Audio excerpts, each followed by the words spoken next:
Araw-araw na pagbasa ng Biblia, Araw 215. Lumang Tipan, Isang Chronicles 15, Isang Chronicles 16:1-36. Nagpatayo si David ng mga bahay para sa kanyang salungsod ni David. Siya ay naghanda ng isang lugar para sa kaba ng Diyos at nagtayo ng tolda para dito. At sinabi ni David, ang mga Levita lamang ang maaaring magbuhat ng kaban ng Diyos, sapagkat pinili sila ni Yahweh upang buhatin ito at upang paglingkuran siya magpakailanman. Pagkatapos, ang lahat ng Israel ay tinipon ni David sa Jerusalem upang dalhin ang kaban ni Yahweh sa lugar na kanyang inihanda para dito. Tinipon ni David ang mga kaapo-apuhan ni Aaron at ang mga Levita. Mula sa kaapo-apuhan ni Kohat, naroon ang pinuno na si Uriel at ang kanyang mga kamag-anak na 120 na kalalakihan. Mula sa kaapo-apuhan ni Merari, naroon ang pinuno na si Asayas at ang kanyang mga kamag-anak na 220 na kalalakihan. Mula sa kaapo-apuhan ni Gershom, naroon ang pinuno na si Joel at ang kanyang mga kamag-anak na 130 na kalalakihan. Mula sa kaapo-apuhan ni Elisaphan, naroon ang pinuno na si Samayas at ang kanyang mga kamag-anak na 200 na kalalakihan. Mula sa kaapo-apuhan ni Hebron, naroon ang pinuno na si Eliel at ang kanyang mga nakamag-anak na 80 na kalalakihan. Mula sa kaapo-apuhan ni Uziel, naroon ang pinuno na si Aminadab at ang kanyang mga nakamag-anak na 112 na kalalakihan. Ipinatawag ni David ang mga paring sina Zadok at Abiathar at ang mga Levitang sina Uriel, Asayas, Joel, Samayas, Eliel at Aminadab. Sinabi niya sa kanila, kayo ang mga pinuno ng pamilya ng mga Levita. Ilaan ninyo ang inyong sarili kay Yahweh, kayo at ang inyong mga kapatid na lalaki upang maaari ninyong dalhin ang kaban ni Yahweh, ang Diyos ng Israel sa lugar na inihanda ko para dito. Hindi ninyo ito binuhat noong una. Kung kaya si Yahweh na ating Diyos ay nagalit sa atin, sapagkat hindi natin siya hinanap o sinunod ang kanyang kautusan. Kaya ang mga pari at ang mga Levita ay inilaan ang kanilang mga sarili upang buhatin ang kaban ni Yahweh, ang Diyos ng Israel. Kaya pinasa ng mga Levita ang kaban ng Diyos sa kanilang mga balikat gamit ang mga pingga, tulad ng iniutos ni Moises na alinsunod sa tuntuning ibinigay sa pamamagitan ng salita ni Yahweh. Kinausap ni David ang mga pinuno ng Levita upang italaga ang kanilang mga kapatid na tumugtog ng mga instrumentong pangmusika, instrumentong may mga kwerdas, mga alpa at mga pump-iyang, tumugtog ng malakas at masayang itataas ang kanilang mga tinig. Kaya, itinalaga ng mga Levita si Heman, ang lalaking anak ni Joel at isa sa kanyang mga kapatid na lalaki, si Asaph na anak ni Berechias. At itinalaga din ang kanilang mga kamag-anak mula sa kaapo-apuhan ni Merari at si Ita na anak ni Kusayas. Kasama nila ang kanilang mga kamag-anak na nasa ikalawang katungkulan, sina Zacarias, Jaziel, Semiramo, Jehiel, Uni, Eliab, Banayas, Maaseyas, Matitias, Elifaleho, Miknias, Obed-Edem, at Jeiel, ang mga tagapagbantay ng tarangkahan. Ang mga manunugtog na sina Heman, Asaph at Ethan ay itinalaga upang tumugtog ng mga tansong pump-iyang na may malalakas na tunog. Sina Zacarias, Aziel, Semiramo, Jehiel, Uni, Eliab, Maasayas, at Banayas ang tumugtog ng mga instrumentong may kwerdas na alinsunod sa alamo.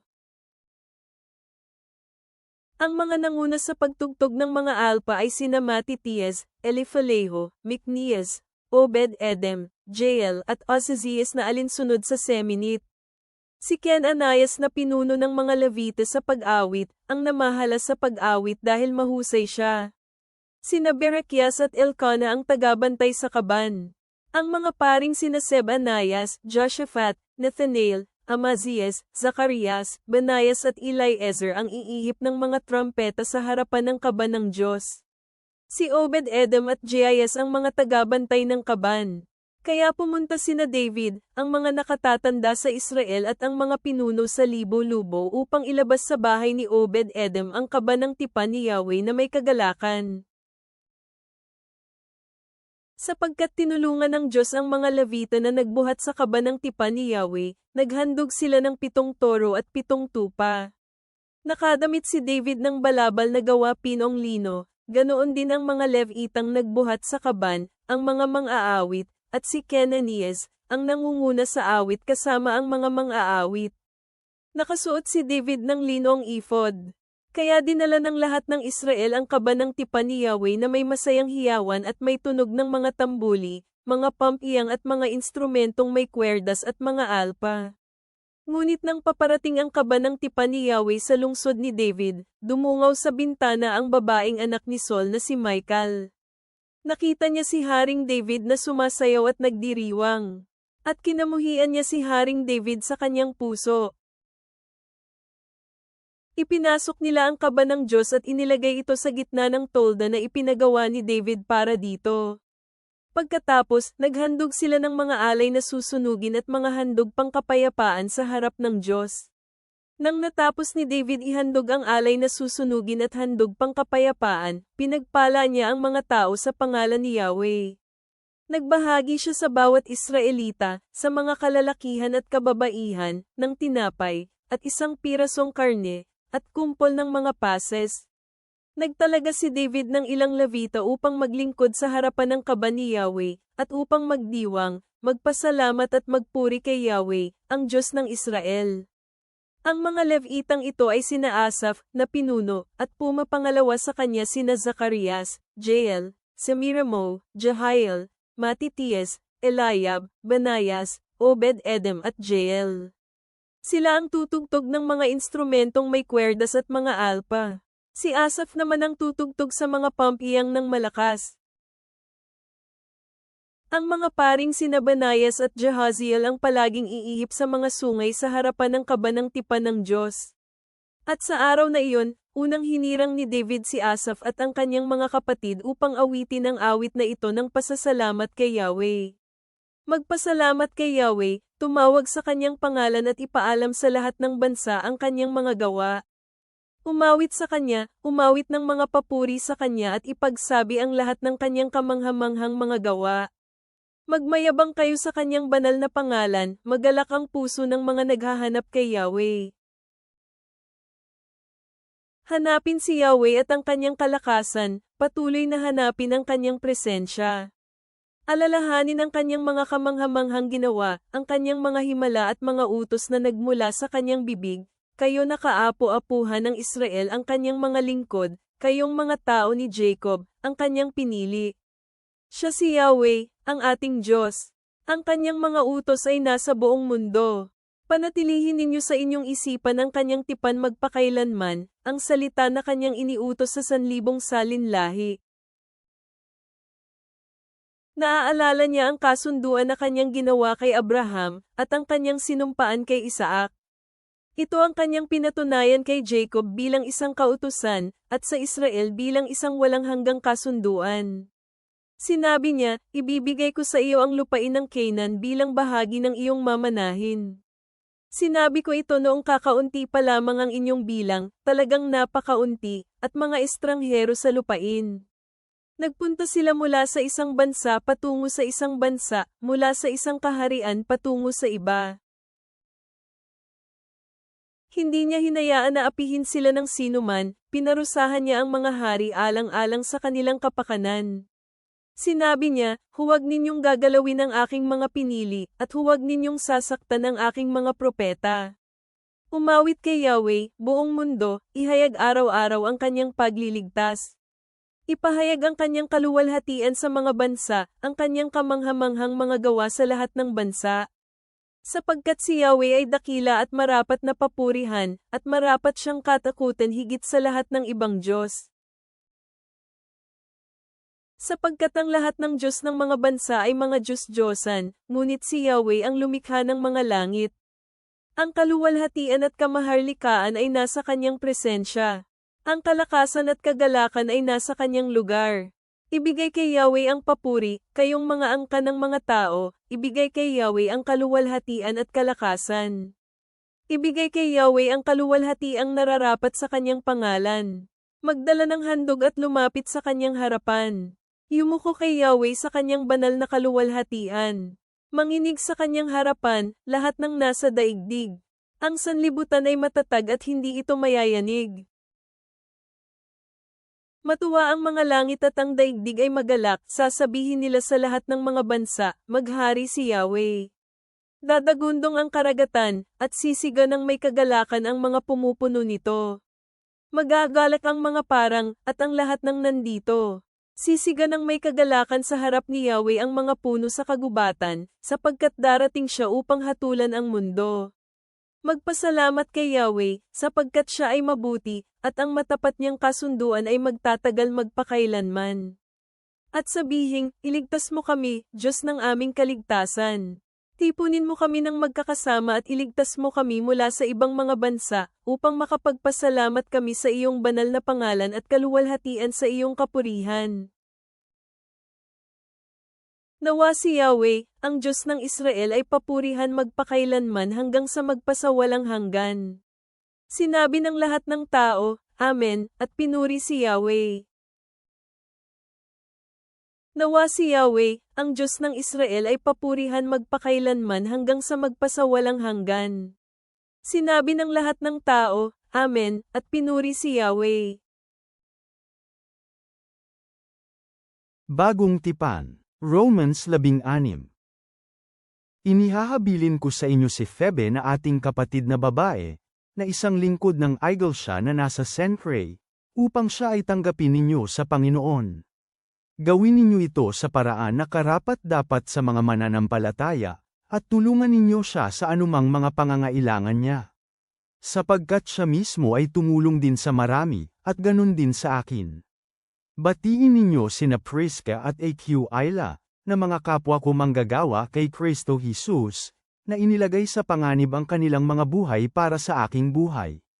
Nagpapasalamat ako sa kanila, at hindi lamang ako, kundi pati na rin ang lahat ng mga iglesia ng mga Gentile.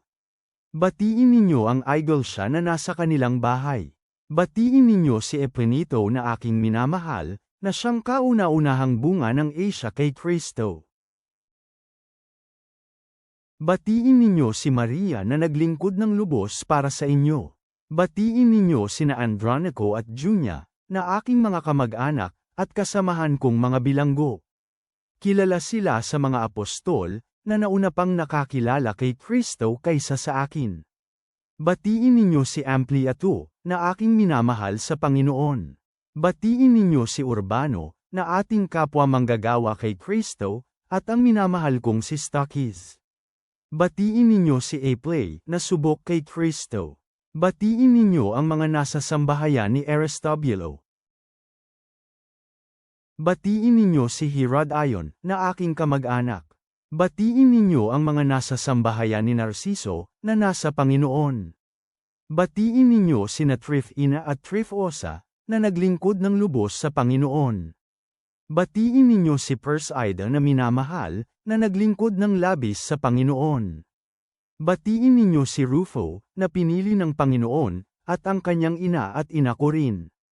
Batiin ninyo sina Asincrito, Phlegonte, Hermes, Patrobas, Himes at ang mga kapatid na kasama nila.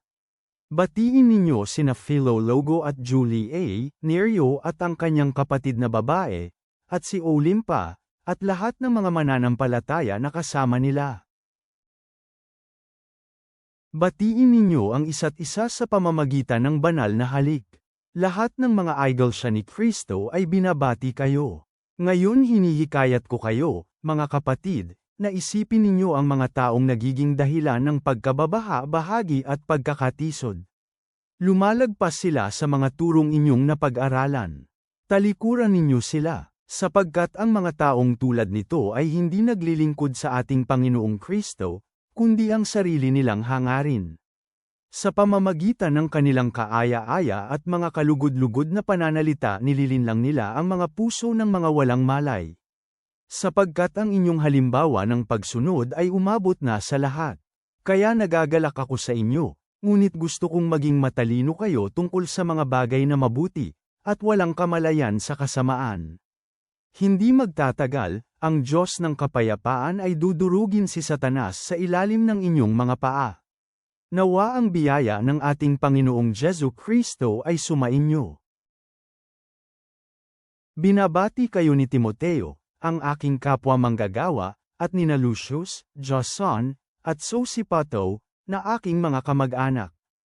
Ako, si Tertio, na taga-sulat ng liham na ito, ay bumabati sa inyo sa Panginoon. Binabati kayo ni Gawis, na tinutuluyan ko at ng buong iglesia. Binabati kayo ni Erasto, ang ingat yaman ng lungsod, kasama ang kapatid na si Quarto.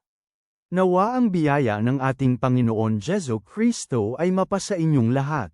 Amen. Ngayon sa Kanya na may kakayahang kayo ay pagtibayin ayon sa aking ebanghelyo at sa pangangaral ni Jesu Kristo, ayon sa pahayag ng hiwaga na itinago mula pa noon.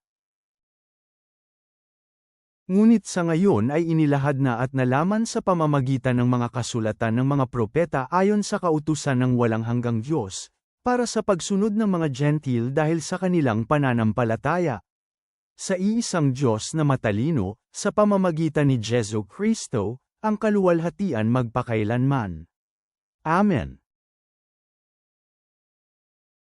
Mga awit, Psalm 90:11-17. Sino ang nakakaalam ng tindi ng iyong galit, ang puot mo nakatumbas sa takot na dinudulot nito? Kaya turuan mo kaming isaalang-alang ang aming buhay para mamuhay kami ng may karunungan. Bumalik ka, Yahweh. Gaano pa ba katagal? Maawa ka sa iyong mga lingkod. Bigyan mo kami sa umaga ng kasiyahan sa iyong katapatan sa tipan para magsaya kami at magalak sa lahat ng mga araw namin. Hayaan mo kaming magalak katumbas ng mga araw nang sinaktan mo kami at sa mga taon na nakaranas kami ng suliranin. Hayaan mong makita ng iyong mga lingkod ang iyong mga gawa, at hayaang makita ng aming mga anak ang iyong kaluwalhatian. Nawa ang pabor ng Panginoon ay mapasa amin, pasaganahin ang gawa ng aming mga kamay, tunay nga, pasaganahin mo ang gawa ng aming mga kamay. Ama naming nasa langit, kami ay lumalapit sa iyo na puno ng pasasalamat ang aming mga puso dahil sa dakilang pagtitipon ng iyong bayan, tulad ng ipinagdiriwang sa unang kronika. Salamat sa kagalakan ng pagsamba at sa karangalan ng pagdadala ng aming mga alay sa iyong harapan. Habang kami ay nagmumuni-muni sa karunungan ng awit Kapitulo 90, tulungan mo kaming bilangin ang aming mga araw ng may katalinuhan, alam na ang aming panahon ay mahalaga sa iyong paningin. Naway magsikap kaming maglingkod sa isa't isa sa pag-ibig, tulad ng hinihikayat ni Pablo sa Roma, na nagkakaisa sa pananampalataya at layunin. Ibinibigay namin sa iyo ang lahat ng karangalan, papuri, at kaluwalhatian. Amen.